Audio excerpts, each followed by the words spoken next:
Hey guys, it's Monday. And yeah, simula na naman ng isang arang trabaho. Buong linggo hanggang Friday to. So yeah, hindi pa natin alam kung ano mangyayari ngayon guys. But balik biyahe tayo ngayon. Balik tayo sa extra income. Although pwede naman akong mag-income sa work, pwede naman akong mag-extra kasi wala namang limit yun. Kumbaga hinahayaan lang kami ng boss namin na mag-overtime. And yeah, but minsan yun nga, as I said before for my past vlog, na talagang minsan natotoxican na ako dun. And hindi lang sa mga ka-workmates, sa boss, sa yung trabaho mismo. And yeah, yung paulit-ulit na lang. Minsan talaga hindi talaga tayo masasatisfy, no? Sa mga bagay na dumarating sa atin, bagay na lagi nating ginagawa. Kumbaga gusto pa natin ng higit pa dun.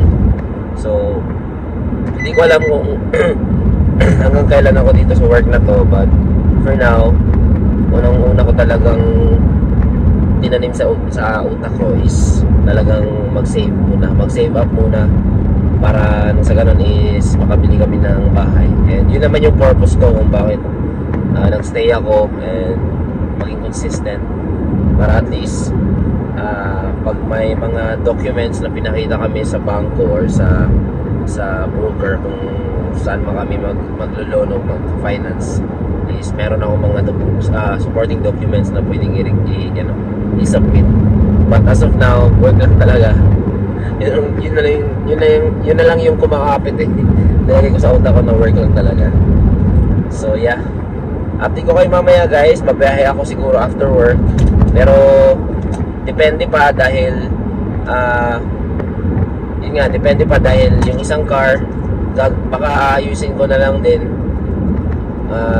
Baka papalitan ko ng gulong kasi malapit na rin babalik si Catrice. But alam ko naman yung ano niya, yung date ng balik niya sa work, June pa naman. So we still have time para gawin yun. So depende pa. So update ko kayo mamaya guys kung anong mangyayari. And bukas alam ko na yung mangyayari. Tuesday after ng work, diretso kami sa Brisbane kasi may kukunin kaming stroller. I mean, hindi siya stroller, yung mismong ano lang extension ng stroller.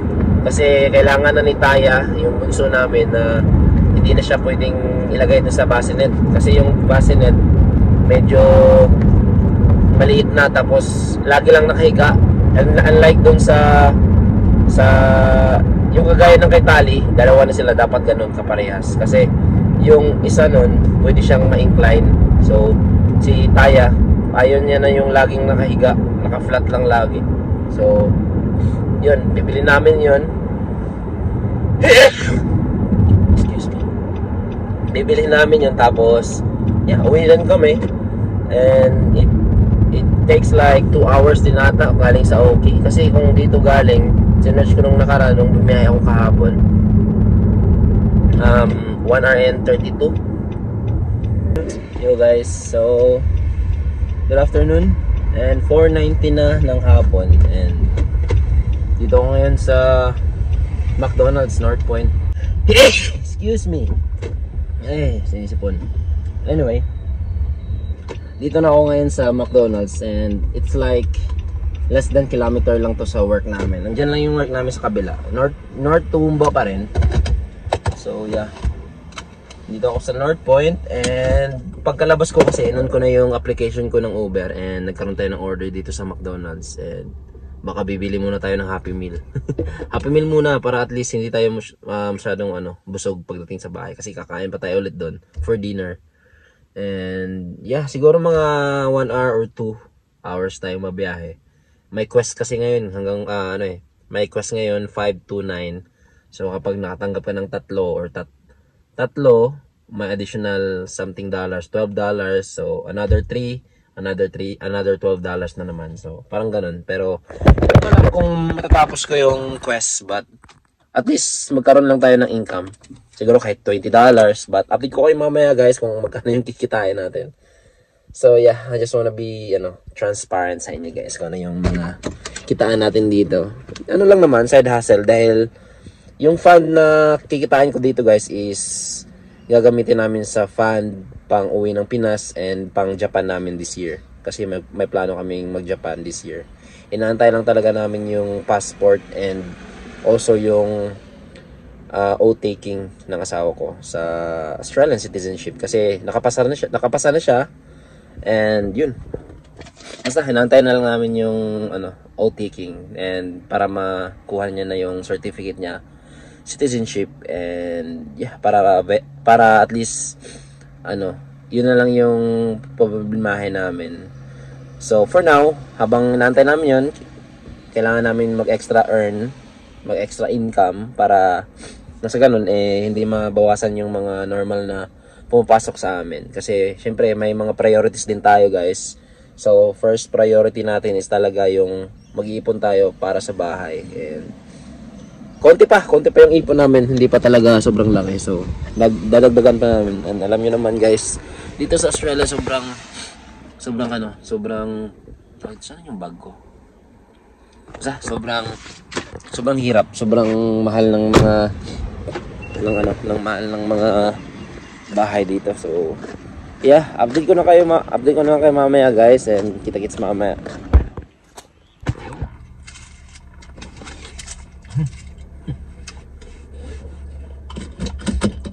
Nakuha ko na yung order guys, yan. Tsaka Happy Meal for me. And nag-additional na ako ng corn sundae.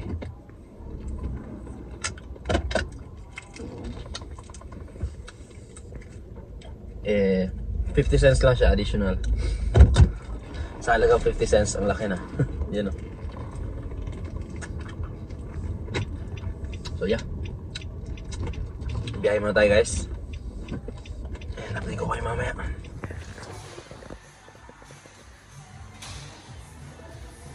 Sa San Churo guys, nag-aantay ako ng order sa Grand Central. Sabi mga 3 minutes pa lang guys. So it's exact 6 o'clock na ng gabi. Hindi ko mapakita kasi nandito sa dashboard, but really it's 6 o'clock na ng gabi. Tapos kukunin ko yung isang order dito sa McDonald's Harristown, dito sa South Toowoomba na ba to? Yeah, dito na sa Glenville guys.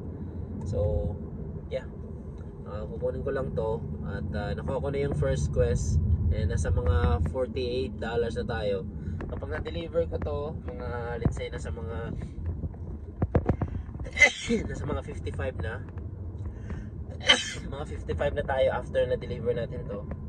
So dalawang order na lang. Pag nakuha natin yung dalawang order at na-deliver natin, makukuha natin yung additional na $13 or $11 something na quest. So in total, papakita ko sa inyo mamaya pag na-deliver na natin lahat-lahat, or kapag uuwi na tayo papuntang Oki.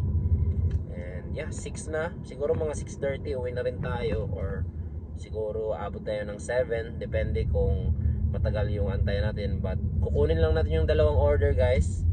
After nun, uwi na tayo. So update ko kayo mamaya guys.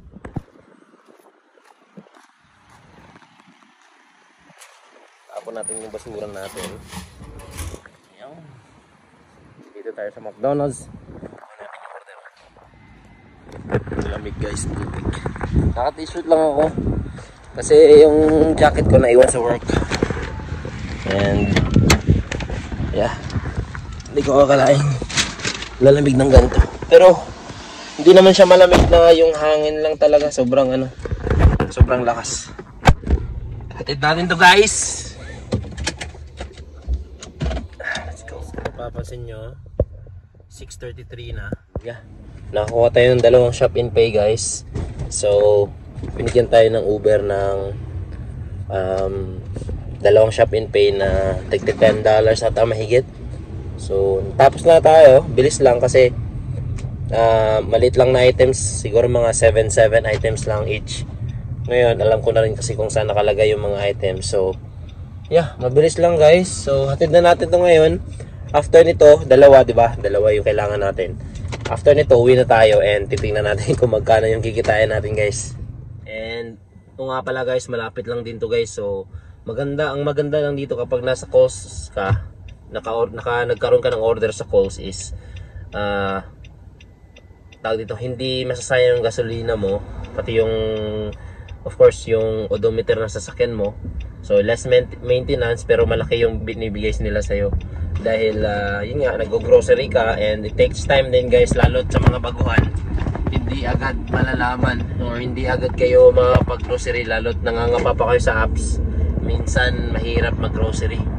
Ngayon kapag sanay ka na, mabilis na lang sa'yo yung pag-grocery kasi scan mo yung item isa-isa guys, lalo't pag wala yung item na nakalist sa customer, kailangan mong kontakin sila tapos mag-add ka ng suggestion or tawag dito, ano pag tawag dyan, yung kunwari, yung wala yung yung order ng customer na hinahanap nila, magsasuggest ka ngayon ng another items para ma-complete mo yung yung order. So it takes time guys, matagal din. So ngayon natapos lang natin guys, less than 20 minutes kasi hinatid pa natin kanina around 6 o'clock. So mga 6:10 na tayo natapos. Ngayon 6:36 na. So mga less than 20 minutes lang natin natapos yung order. At papunta na tayo ngayon sa order guys, dalawa to. So dalawang pinagsama pero iniba ko yung bag, tsaka iniba ko rin yung resibo. So yeah, tingnan na natin guys mamaya kung magkano yung magkano yung makukuha natin. Yo guys, so 6:42 na ng gabi, pauwi na tayo sa Oki. Yung Oki naman galing dito sa bahay namin last time kasi yung na-deliveran natin guys, malapit lang talaga yung dito, yung malapit lang sa bahay na kung saan kami nakatira dati. So ito na yung bahay guys. Hindi ko na mapakita guys, sobrang dilim din kasi. Pero andito ako sa Cranley and it takes 15 to 20 minutes lang din galing dito to bahay namin.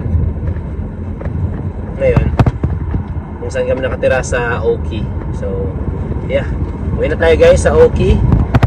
Medyo dinaanan ko lang tong area kasi dito kami nakatira dati and parang bago lang sa amin talaga, na bago kaming parang fresh pa sa akin, parang kumbaga bahay pa rin namin yun yung pakiramdam ko. But yeah, uwi na tayo guys and tingnan natin kung magkano yung kikitain natin. Ilalagay ko na lang dito yung screenshot kung magkano yung kinita natin. Ayan, ilalagay ko dyan. Siguro nasa mga $11 ata yung bonus sa pangalawang 3 deliveries. So naka 9 tayo, kaya lang yung first 3 natin nagawa natin before 5 o'clock. Kailangan kasi mag-start tayo ng 5 o'clock. And then yung order na na-delivered natin from 5 o'clock is from 5 to 9 is yun yung babasihan nila para bigyan kayo ng bonus. So naka-anim lang tayo from 5 o'clock till 6:45 ng gabi. Naka-anim na order lang tayo. Kasama na dun yung groceries. So okay lang din. And titingnan natin kung magkano order.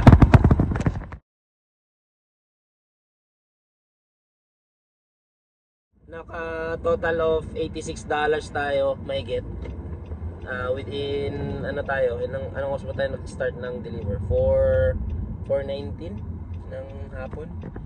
So let's say 1 hour 2 hours and 30 minutes, mga ganyan, 2 hours and 30 minutes. Naka $80 tayo, kasama na dun yung grocery, yeah, break natin, and yung bumili kasi ako ng kanina sa Coast dahil medyo masakit na yung ulo ko, tapos sinisipon ako, kaya bumili ako nito dahil na-dehydrate na rin ako.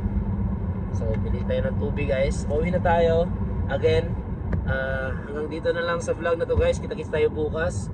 At yeah, bukas siguro hindi tayo makapagbiyahe kasi may kukunin kaming stroller or yung parte ng stroller na kakailanganin namin para sa pagta-travel ulit. Kasi kapag ginagamit namin yung bassinet ni Taya, mahihirapan na siya, lagi na siyang umiiyak dahil hindi na siya, siguro siya comfy dahil mahaba na rin yung katawan niya at parang ayaw na niya lagi yung nakahiga, gusto niya yung naka-incline siya ng kaunti. So yung kagaya nung kay Tali, yun yung ano namin, bibili namin. Second hand lang siya pero malalaki yung matitipid namin dahil slightly used lang din siya. Tsaka almost half kasi yung presyo nun nasa mga 390, tas mabibili lang namin siya ng 200. So yeah, almost half yung natipid namin. So pwede na rin at kukunin namin sa Brisbane bukas. After work 5 o'clock diretso kami sa Brisbane. Kita-kits tayo bukas guys, and maraming salamat sa panonood. Please don't forget to like, share, and subscribe, and hit the notification bell para ma-notify kayo pag may bago akong upload. So yeah, kita-kits, bye bye.